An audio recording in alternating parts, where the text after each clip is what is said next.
Hello and welcome to the podcast. Today I have a special guest with me once again, I think for the third or fourth time now, Briana Heatherington. She is the founder and guru extraordinaire of Altruistic Advisory. Technically, you're what, the executive coach? What do you like to call yourself, Briana? Yeah, executive coach. Okay. I met Briana, boy, I bet it's been 3 or 4 years ago now. Brianna was working with one of Level 10's clients, Bathroom Pro New Jersey. She was on their marketing team and loved working with this client because Brianna, as you'll see as we get into today's conversation, had this really unique and special way of keeping track of literally everything marketing wise. Like I would get calls and reports and emails from her on like the second day of the month for the previous month saying, "Hey, here's what our numbers were. They came out this." I was like, "Wow, I've never seen anybody so on top of their information." And you ended up, so what happened after that? You ended up starting your own company a couple years ago, I think. Is that right? Yes, indeed. May of 2023, I launched Altruistic Advisory, and boy, am I grateful I did. I am so happy to work with so many extraordinary people in this industry and really help them grow their business. Yeah, Brianna is a Renaissance, what do you call a Renaissance man that's a woman? A Renaissance woman, I guess. Never really heard that phrase. It's like she knows everything, and we're going to get into a specific part of the everything that she knows, but she's involved with a company called Finish Line Strategies that helps companies prepare to sell within this industry. She's got a life coaching branch of altruistic advisory that's very interesting. What we're here to talk about today is her in-depth, probably at least as far as the people that I know personally, you know more than anybody that I know about different kinds of lead generation. And that's what we want to talk about today. So let's set the stage. I asked you before we started this conversation, what's the big picture we're going to talk about? Because we have, kind of an outline, things we want to cover. And you said it's healthy marketing mix. Why a healthy Yeah. marketing mix? What would be an unhealthy marketing mix, and what is a healthy marketing mix? Yeah, so a healthy marketing mix looks like 40% digital, 30% non-traditional, and 30% traditional. I see very often so many having maybe 80% of their mix digital, or they're 100% canvassing, or they're 100% into television. And with that, it's really difficult to grow your business and really plan for success. So I love to dive into just like the healthiest marketing mix that you can have coming into 2025. Yeah, the thing that pops into my mind when we start talking about healthy marketing mix was COVID. And when COVID Mm. hit, we got slammed over here at Level 10 Contractor. People panicked because they were heavily into canvassing Mm. and events. Now, I think we would both agree, and I think the audience would agree, those are awesome things. If you're good at them, more power to you. Lean into them. But if that's 80 or 90% of your business and then the pandemic hits, it's like, oh crap, now what? So we started getting all kinds of radio clients, all kinds of digital advertising clients. So I think what you're advocating for here is, hey, let's proactively spread it out a little bit. Yeah, let's be prepared. I think during COVID, I seen so many companies with 80 to 100% digital marketing. And during COVID, you could get away with it. It was an unlimited lead flow online.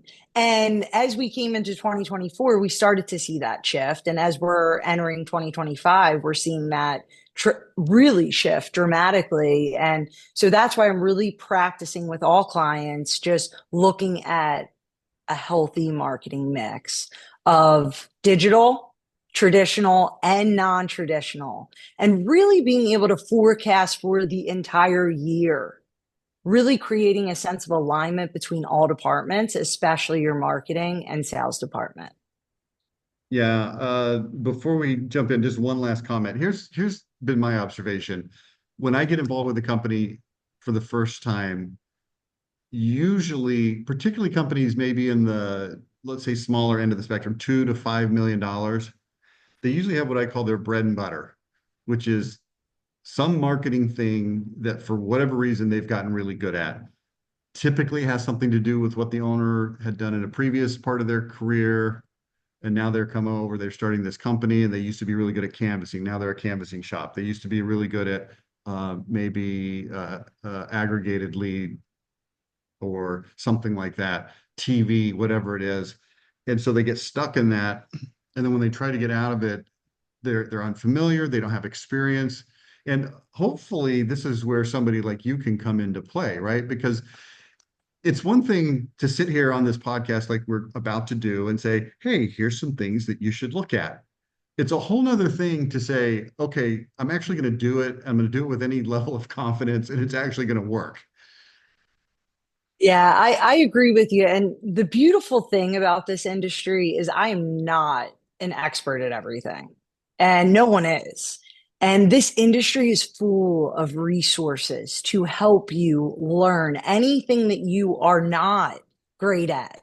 None of us know all these things, and none of us go to college for home improvement. So, a great way is to just connect with all the resources that are available to you within this industry. So, what would you say you personally are most expert in terms of lead generation within this industry? Yeah.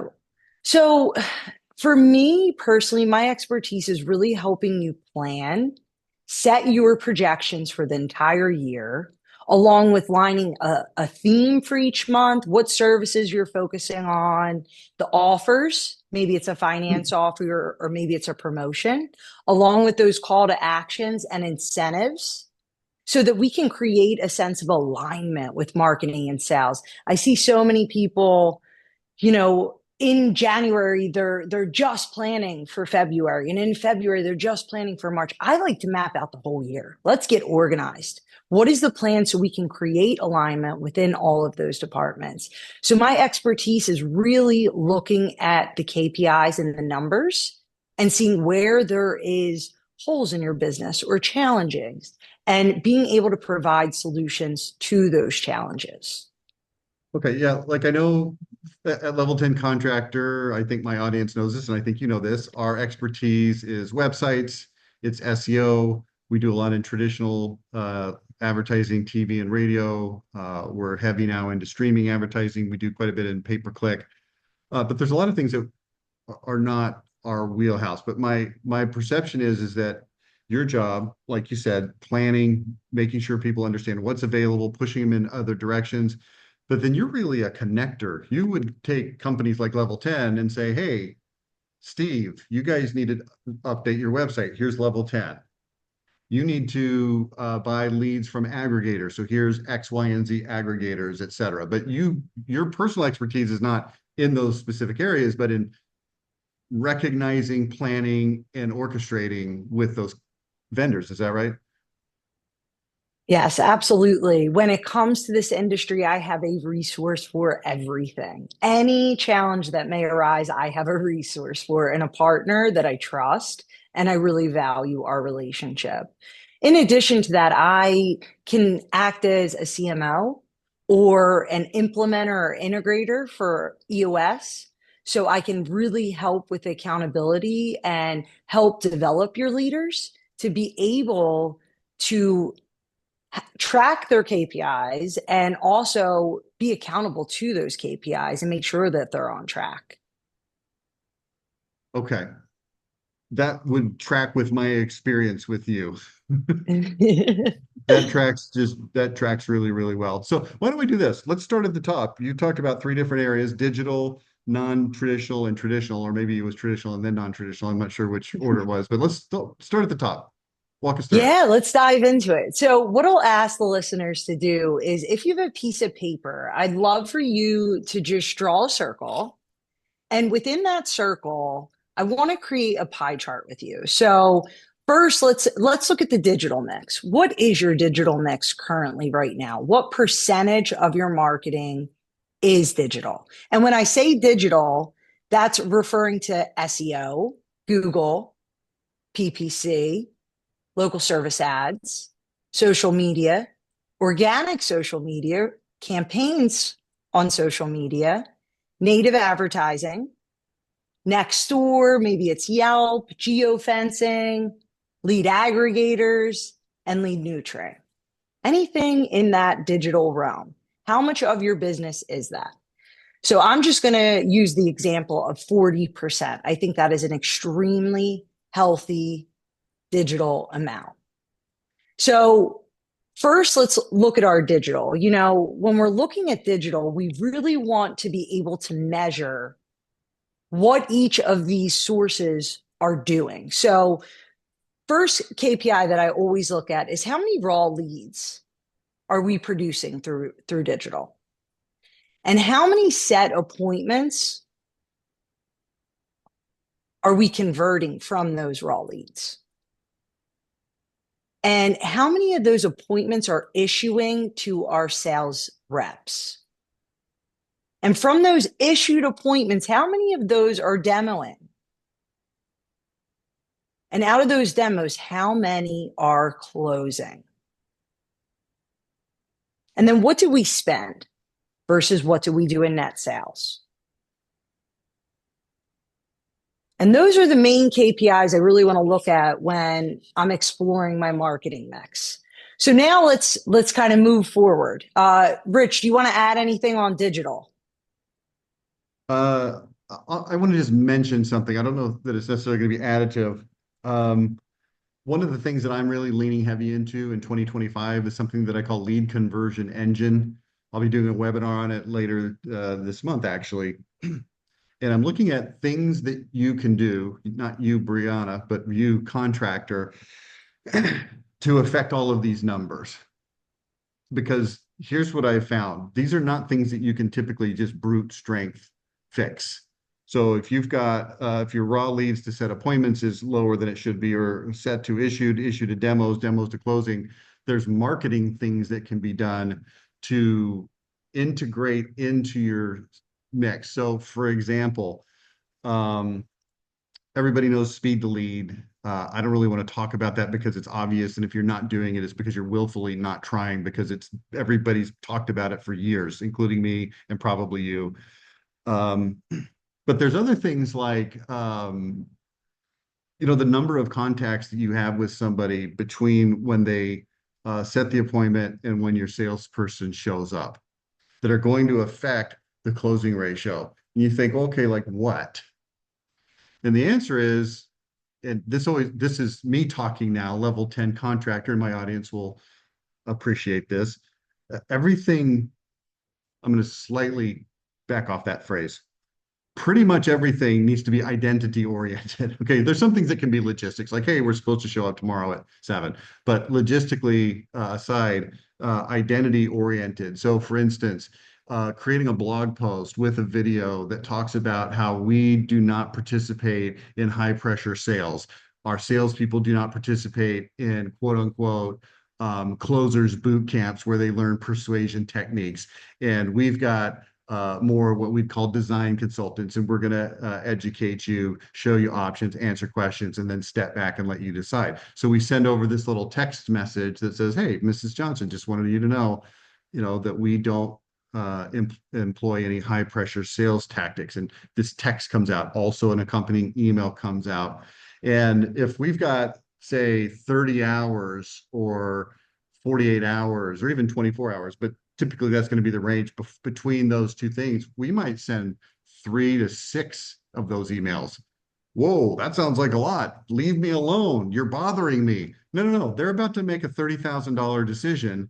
And if you can show them that you have low pressure sales, that you use the highest quality materials, that here's 7 different bathrooms that we just remodeled in the last month, et cetera, these are going to affect these show rates. They're going to affect the close rates. They're going to affect all of these ratios. So it's very proactive in my experience. So I just said I wasn't going to add anything. I was going to mention something. I think that was more than a mention, but let's move on to your next part. So this was the digital part. Yeah, so let's move on to non-traditional, which was extremely popular before COVID, and then it faded out, and people have really been struggling to bring this back in the mix.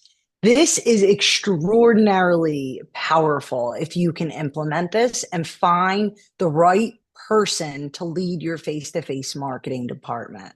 So when we look at our non-traditional mix, included in non-traditional is going to be canvassing, shows and events, retail partnerships, brand ambassador, referral and rewards, and cause marketing. How can you get involved in the community?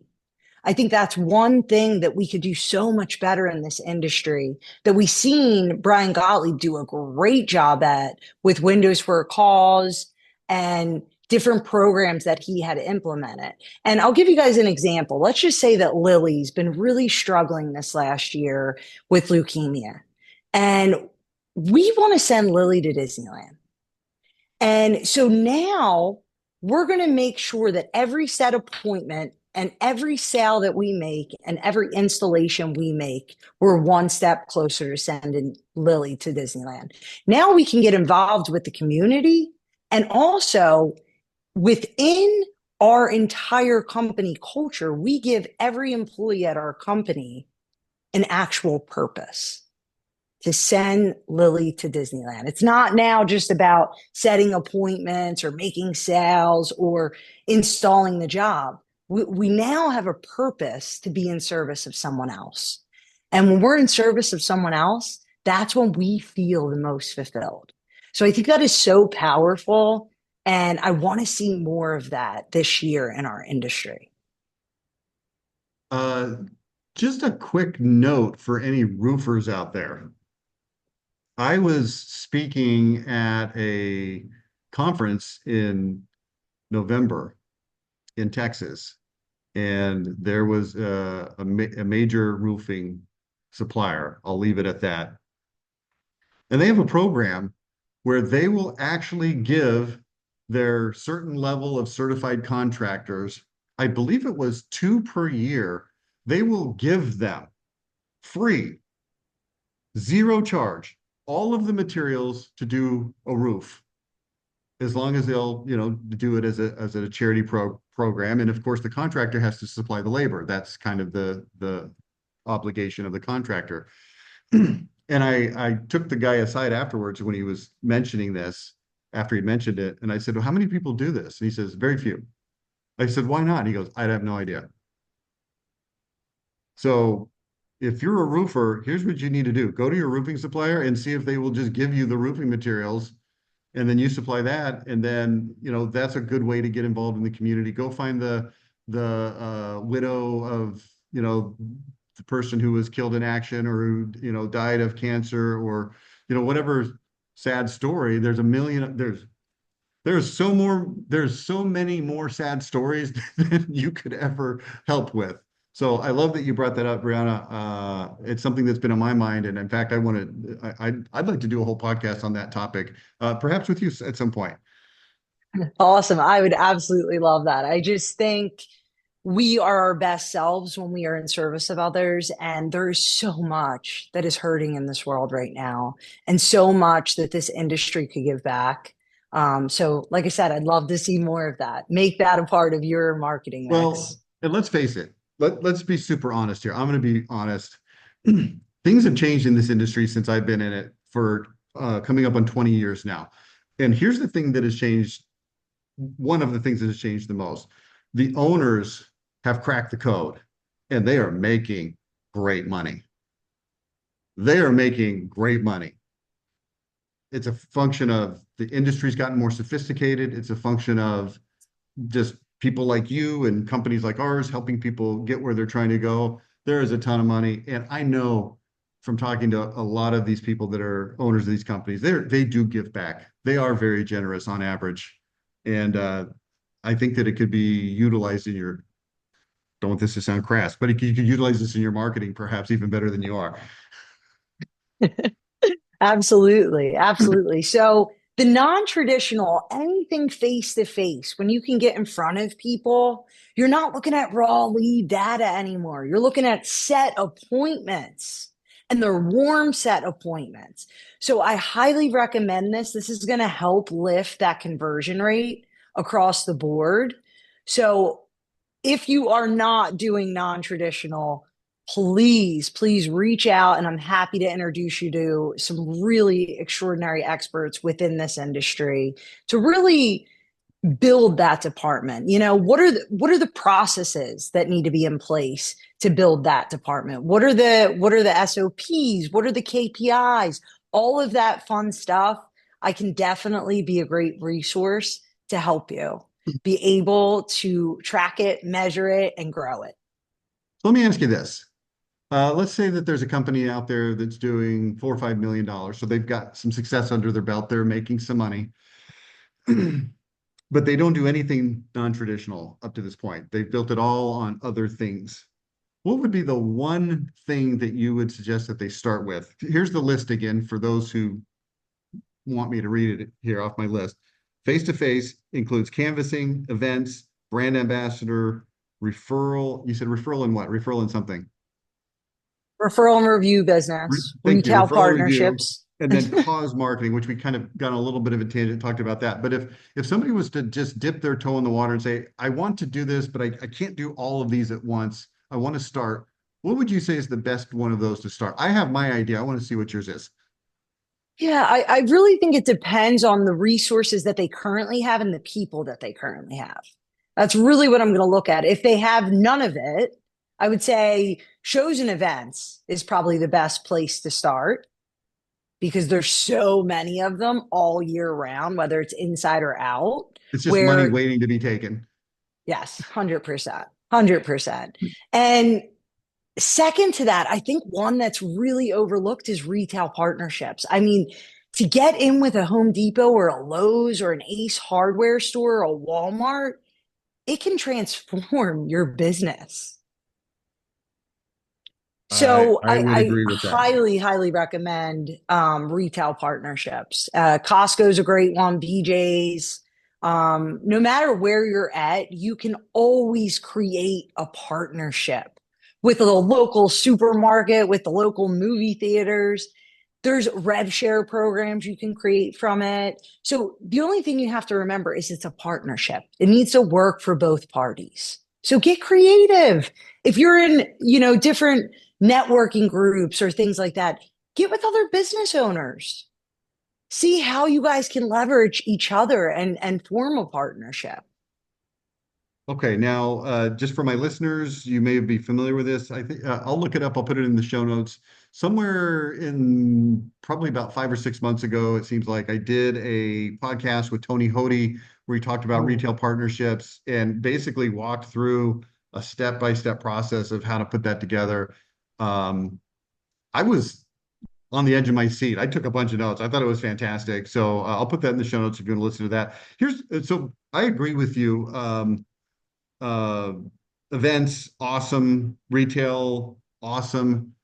Uh, I would like to throw in for consideration brand ambassador program. I'm a huge Oh, proponent. yeah. My audience knows I'm a huge proponent. Mhm. I'm going to be leaning even heavier into brand ambassador in 2025 than I have in the past. And here's why, because it's a multi beneficial program. Because not only are you going to solidify your customer base. Not only are you going to generate leads if you implement it properly and get upsells, you're also going to be generating the building blocks for the social proof part of your marketing program in terms of getting these reviews, in terms of getting these photographs, job photos, and then this is my customary plug for Company Cam to make sure that you're actually getting the before, during, and afters, particularly now with this brand ambassador, the afters. So yeah, you can't go wrong. But if somebody came to me and said, I hear you, Rich, but I'm going to go with Briana and I'm going to start with events, I would 100% say, great. If that's the best fit for you, you can't go wrong. You can't go wrong. Yeah. And I think once you start to get the right people in face-to-face marketing, you can kind of move them around. You can give them an opportunity. Hey, you want to go canvas a couple days a week? Hey, do you want to do shows and events on the weekends? Hey, do you want to cover a retail store 3 days a week? So many people think face-to-face or those roles are part-time. They don't have to be. Get buy-in, see where people excel, and you'll Yeah. really be surprised by some of those results. So here's a objection that somebody might have, and then this will be my overcome to the objection. The objection is, yeah, I hear you, but that's a lot of effort. There's a lot of work. There's some specialty knowledge, and we just don't have the bandwidth within our existing marketing and or company infrastructure to handle that right now. Here's what my objection overcome would be on that. Um, do you have $10,000 a month? And they'd be like, well, what do you mean? No, no, no, no.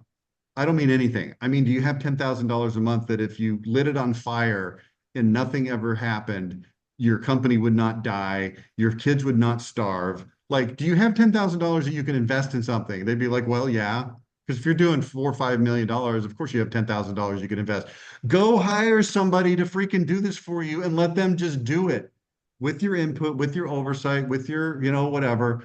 But if you've got the right person, this will start making you money like next month. And that $10,000 that you're going to spend will immediately start returning. Yeah, So, I couldn't agree more. okay, let's move on. So we got non-traditional, we got the digital we've already talked about. So the only thing left is traditional out of your three at least. Yeah, let's dive into it. So traditional, I think 30% is extremely healthy. Television, radio, direct mailers, magazines, billboards, Valpak, open houses, anything that you can really find a way to get in front of a consumer through a traditional method can be extremely powerful to increase your digital as well. Which, Rich, I'm sure you could talk about this for days because I have referred you clients for radio and television, and they were blown away and told me that you were one of the best media buyers that they had ever come across. And the results that they got were prolific. So, will you speak a little bit about how powerful traditional marketing can be and also to enhance their digital performance? Yeah, so thank you for that. I would split traditional into two subcategories. And here's what they are. It's going to be hunting and farming. Hunting and farming. Now, some of these other things that we've talked about can also be subdivided into hunting and farming. For instance, Facebook advertising, you can do it in a hunting way and in a farming way. SEO is actually considered farming. Pay-per-click is actually considered hunting. Here's the difference. Hunting is I spend $1 today, I generate a lead today that I can go sell tomorrow, and I can collect money the next day, and I can feed that cycle, and it's a direct response kind of a scenario. Farming is I'm going to spend some money today, and I'm not going to get an immediate response necessarily. So I'm going to spend some more money tomorrow and next week and next month. It's called farming because you plant in the spring, but you don't harvest till the fall. Okay. So when you look at this traditional stuff, some of the things that you said, like Valpak, we'll use Valpak as sort of a placeholder for what do we call that? Shared mailers. It could be RSVP, it could be home mag, it could be any number of those kinds of things. These are going to be more of a hunting type scenario. You're going to put the ad in, you're going to get a call, you're going to run the lead. And typically, here's what I'm seeing.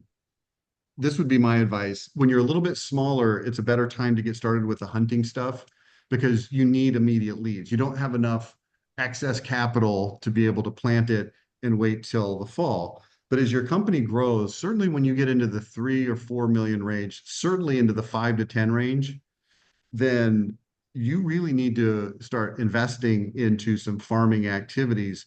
It's going to take a little bit longer.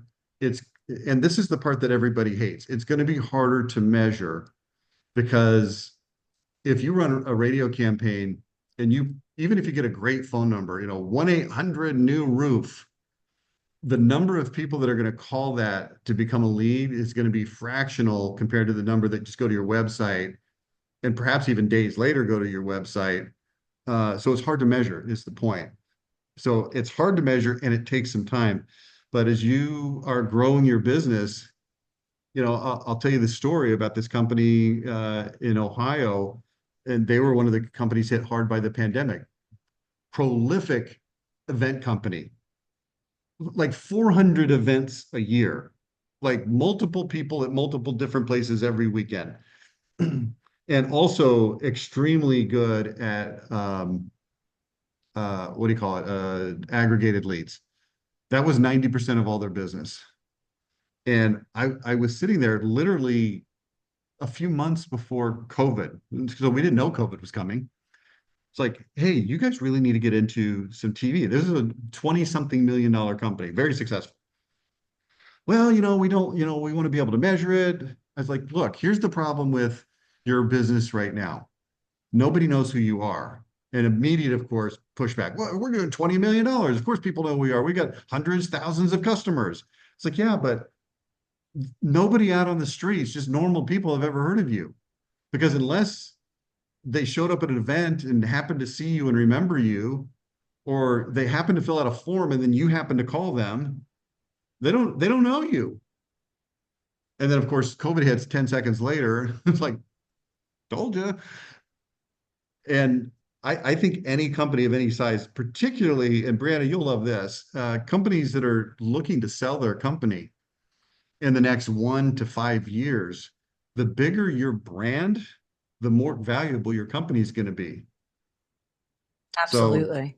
I'm a huge proponent, as you know, TV, radio. We're getting heavy into streaming now because a lot of the TV is moving into streaming. Um, and I'll do a whole podcast. I'll do many podcasts this year on streaming. It's something that we're very big into right now. But yeah, I agree with you 100%, Brianna. But do make that one distinction: hunting versus farming. If you're a little bit smaller company, start with the hunting as you grow and you get a little bit bigger and you can afford to invest some money. Keyword invest. Then getting into that farming, the 30% ratio that you said, if you're a $2 million company, that 30% should probably be in some of these mailer type things that you talked about. And then billboards. I love billboards, but I don't usually want billboards in my client's mix unless there's like a very prominent billboard that makes sense. But besides that, um, after you've spent a lot of money on radio and TV, so people know your story because we're going to tell them in a 60 or 30-second commercial.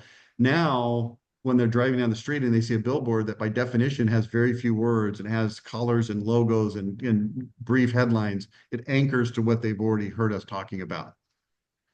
Yeah, It's an that's a anchor. that's a great point. Great point. I want to challenge all the listeners here today to forecast for 2025. Don't just expect to hit numbers. Forecast for the year, plan for it, and stay on target. Become a master of forecasting. So, what I'll challenge you to today is write down on a piece of paper, what do you want to do this month in net sales volume? Just give me a number, Rich. What do you want to do?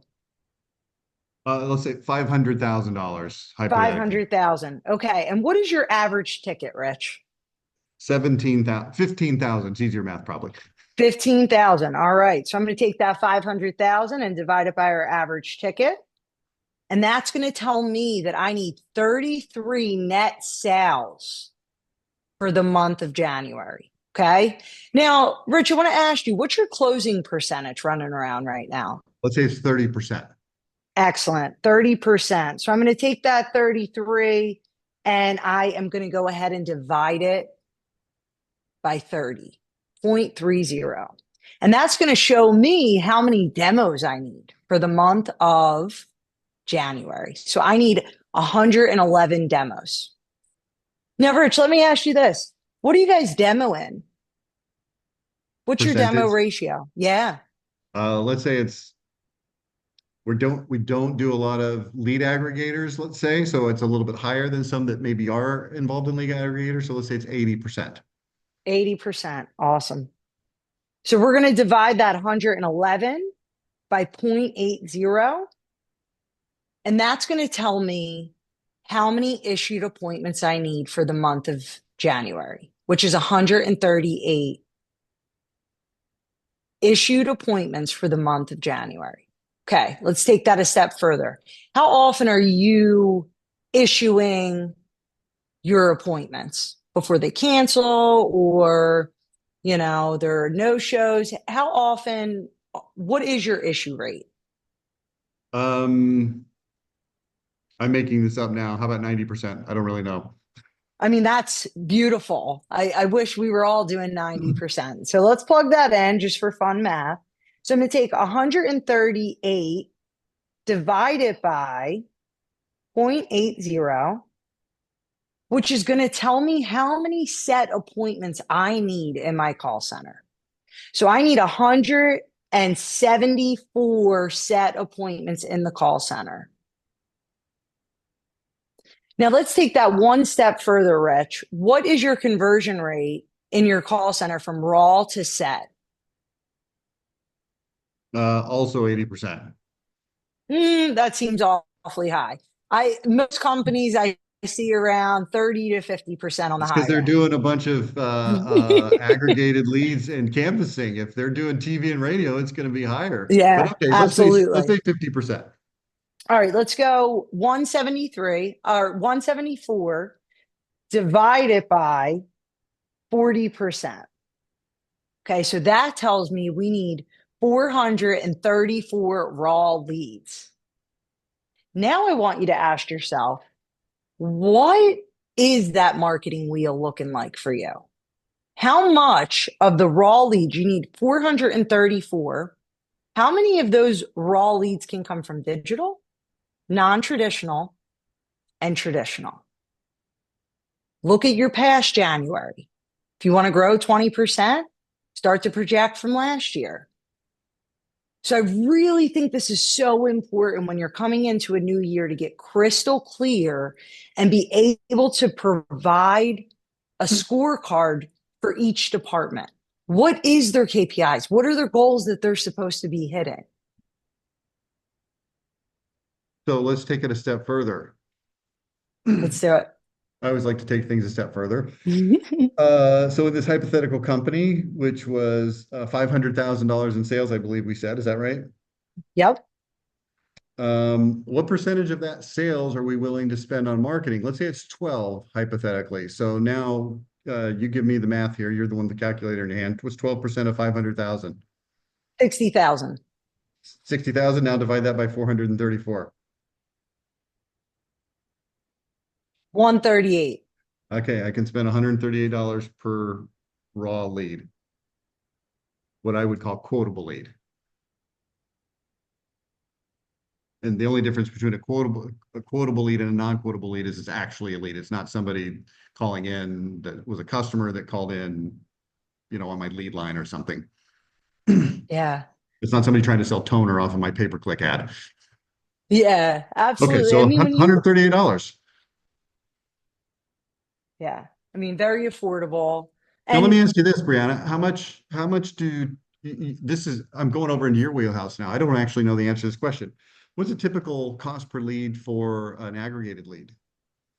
well, that's a challenging question based on the aggregator lead. So let's talk about if we use Modernize. Modernize is probably going to convert at 10%. You can get the leads probably $30 per lead. Okay. If I go and I decide I want to use Angie's average lead, depending on the vertical, is probably about $45 and probably is going to convert closer to 15 to 20%. Okay. Okay. Then let's say I want to use HomeBuddy. So I grab a HomeBuddy lead. Now that's a bidding war, right? Dependent on who else is using it in your area. So if I bid 75 to $90 is going to be a healthy range. And I'm going to convert those leads anywhere from 20 to 25%, Okay, similar great. to Blue Fire. Okay, so let's average all that out and let's assume that you're doing a couple of different ones. So maybe $60 per lead to average 15, 18% conversion or something like that. I made those up, but that kind of tracks with what you were just saying. So then we come over here to this digital bucket, which is 40%, and we look at the sub bucket, which is aggregated leads, and we go, okay, that's 50%. So here's what's going to happen. We're going to spend a disproportionately small amount of dollars on those leads because they're going to be relatively cheap, but they're also going to close at a lower percentage. Okay, so I might spend, if I'm trying to get 434 leads, Hang on. I got to grab my calculator. I'm naked without it. Okay, here it is.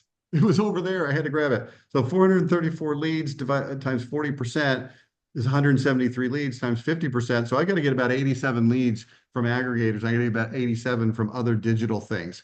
But I can afford to spend a little bit more on some of those other digital things. And I can spend a little bit more on some non-traditional things. And I can spend even a little bit more on my traditional because the TV radio leads might come in at 200 or 220 or 250. But if I've averaged it out and I've got the total pie working properly, then this is healthy. I think is where we started. Yeah, exactly. I mean, when you really look at it, you want to look at your full year, especially when it comes to traditional, because a lot of times with traditional, even if you do a television commercial or you send out a direct mailer, 3 months later, you might get a lead from them. They might be holding on to that direct mailer. So I think that's something to be mindful of too, that when I'm planning for my traditional, I love to do a quarterly budget versus my lead aggregators. I know it's an instant return. Most of the time it's going to set with that speed to lead type of process. So I think when you're looking and reflecting on 2024, one great thing that I love to look at is just looking at every single source, breaking them down. How much did you spend with that source for the entire year? And take that total spend and divide it by how many net issued appointments you had. And then do that same math, but divide how many demos you had. And it's going to tell you the cost of what you're spending per demo and per issued lead. And I love to look at that number and then incentivize my team to do better than that by keeping it under that range. Yeah, I like that. Yeah, okay. So let's talk tactics here. If somebody's listening to this podcast and they say, sounds awesome, Briana, how can you help me do this? How can people get in touch with you? And what specifically can you do for them in relation to this conversation today? Because there's perhaps other things too. We don't need to get into everything you can do for them, but in relation to this conversation. Yeah. So first and foremost, feel free to reach out to me anytime. My email is Briana with one N at altruisticadvisory.com. And secondly, what I would say is if you need help with any of this, I am happy to jump on a consultation call, look at your CRM and pull the data out of there with you and help teach you and your director of marketing or your marketing manager how to run these numbers, how to do the math, and how to plan for a successful 2025. I can recommend this. I can definitely recommend this. Look, I have people on this podcast that I do interviews with roughly once every week or two. So it's not like some podcasts, all the podcast episodes are interviews. It's relatively rare, but I do enough of them that I have a lot of people on here. And I want my audience to know this. I've known you for a long time. I've worked with you as a partner with one of my clients. I've worked with you outside of a specific client relationship, and you're the real deal, man. I mean, you know this crap, and it's hard and it's confusing, and there's a lot of things to know. And you said something earlier that I thought was very interesting. You said, "I know." I don't remember exactly how you said it. It was basically, I know somebody that can do anything. Like you are a master connector and I reach out to you when I need weird things that I don't have. Hey, I need an elbow, joint wrench thing. And you're like, oh, here, I've got four of them. It's like amazing. You always know the answer. So I'm going to encourage people listening, reach out to Briana, send her an email. I'll put her email in the show notes, Briana at altruisticadvisory.com. But also you can find her on LinkedIn and probably other places if you just Google her name. I don't think there's a million Briana Heathertons out there rolling around. I think you'll find her pretty easy. But reach out to her and just say, hey, you know what? I heard this podcast. I'm not really sure if you can help me or not, but let's take 10, 15 minutes and talk and see what you can suggest. Awesome. Well, I appreciate it, Rich. Man, I'm so grateful for you and just knowing you over the years, man, you are the real deal as well. And Again, I just feel so grateful for all the incredible people in this industry. And no matter what the resource is that you need, if it's your P&L, if it's insurance, if it's a new sales trainer, or you need, a group of like-minded visionaries that you want to connect with, I am happy to connect you with people. Connection is what we all need as human beings. And we're all here to learn and grow. Like I said earlier, no one in this industry has gone to college to learn the inside and out of what home improvement is. We're all just here learning as we go and Briana, teaching each Heatherington other. University. And I just really want to help everyone stay connected and keep learning and keep growing because you are so capable and so worthy. All right. Hey, thanks so much. I will definitely be having you on the podcast again. I do want to talk some more about the cause marketing, and I can't think of anybody better to talk about it with than you. So we'll talk about that offline, prepare a few things, and we'll circle back around on that. Love it. Sparks so much joy for my heart. Thanks again, Rich. I really appreciate you. All right. We'll talk to you next time. Thanks. Bye.